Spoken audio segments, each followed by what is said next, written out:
Bueno, el otro titular de hoy es que parece decir adiós definitivamente a la pandemia. Desde este miércoles 8 de febrero la mascarilla deja de ser obligatoria en el transporte público en todo el país.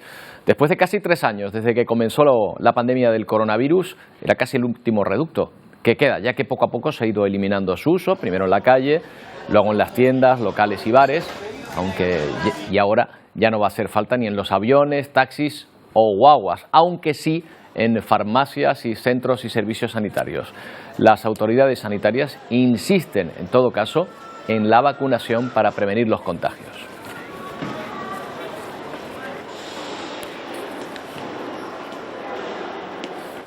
Buscamos más datos sobre este asunto con Amos García, jefe de epidemiología del Servicio Canario de Salud. ¿Qué tal, Amos? Buenos días. Muy buenos días, Roberto. Como siempre es un auténtico placer estar con ustedes. El placer es nuestro, Amos. No me irá a decir que es demasiado pronto todavía, ¿no?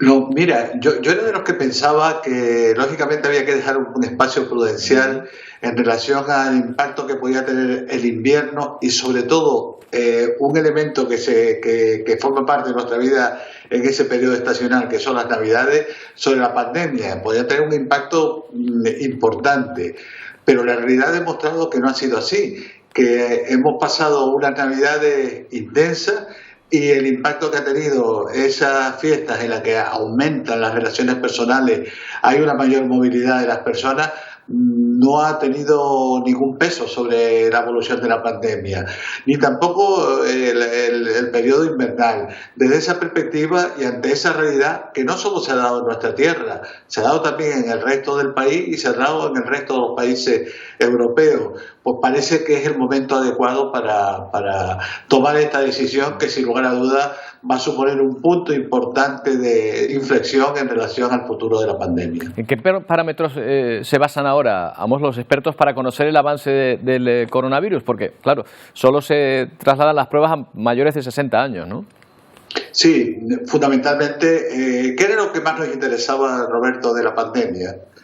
Pues la cara terrible, dramática, espantosa que tenía, que era la vinculada a los ingresos en UCI y a los fallecimientos. Esa era la cara que realmente queríamos acabar con ella.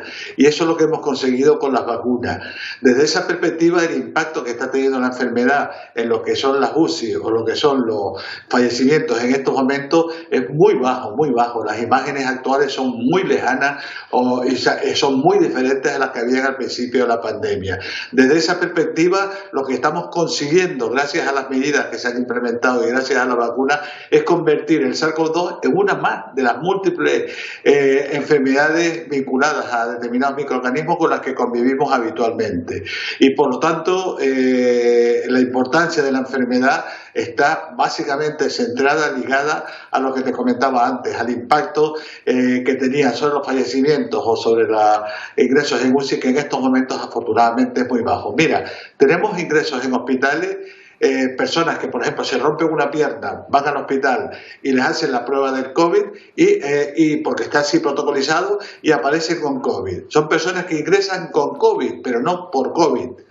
Y sin embargo las personas que necesitan ingresar por COVID son muy pocas, y esa es la gran diferencia que hay en relación al momento actual con respecto a las épocas pasadas de la pandemia. Épocas pasadas que hemos pasado prácticamente juntos gracias a los consejos, Amos, y a la excelente capacidad de divulgación que tienes, hay que decirlo. Llegado a este punto de inflexión, pues nada, pues vamos a ver si la cosa se mantiene así y no hay que volver a utilizarla, aunque llevarla en el bolsillo a mí me da que no está mal, Amos, tampoco. Efectivamente, todas las medidas son reversibles en función de las realidades. En estos momentos esa medida se toma porque la realidad epidemiológica indica que es adecuado tomarla. Pero me permite, no sé si habrá tiempo, me gustaría hacer 4 reflexiones sobre este momento histórico en la lucha contra la pandemia. La primera reflexión es que la mascarilla ha sido un elemento tremendamente poderoso, tremendamente valioso en relación a la lucha a la pandemia. Hay que colocarla en un pedestal muy elevado porque ha tenido un papel muy relevante en la lucha contra la pandemia. En el segundo lugar, que las mascarillas dejen de ser obligatorias no quiere decir que dejen de ser recomendables. yo, por supuesto, una persona vulnerable, una persona mayor, una persona que tenga alguna enfermedad de base, que sea inmunodeprimida, le voy a seguir recomendando que si va a un transporte público se ponga la mascarilla, tanto como si va a un espacio exterior donde va a convivir con más personas o incluso si va a un espacio exterior donde vayan a haber muchedumbre. En tercer lugar, un aspecto sí que creo que habría que modular para el futuro del comportamiento de los diferentes países es que las decisiones sean colectivas, sean de todos, sobre todo en los países miembros de la Unión Europea. No es razonable que la mascarilla en transportes públicos se siguiera usando en nuestro país y no en otros países. Y yo soy partidario de que se tenía que haber seguido utilizando.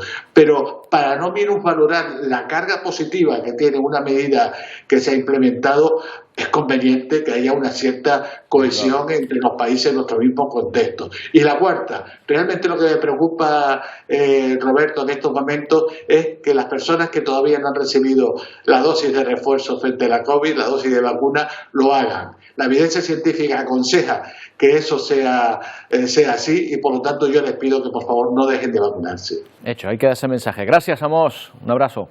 Un placer, hasta luego.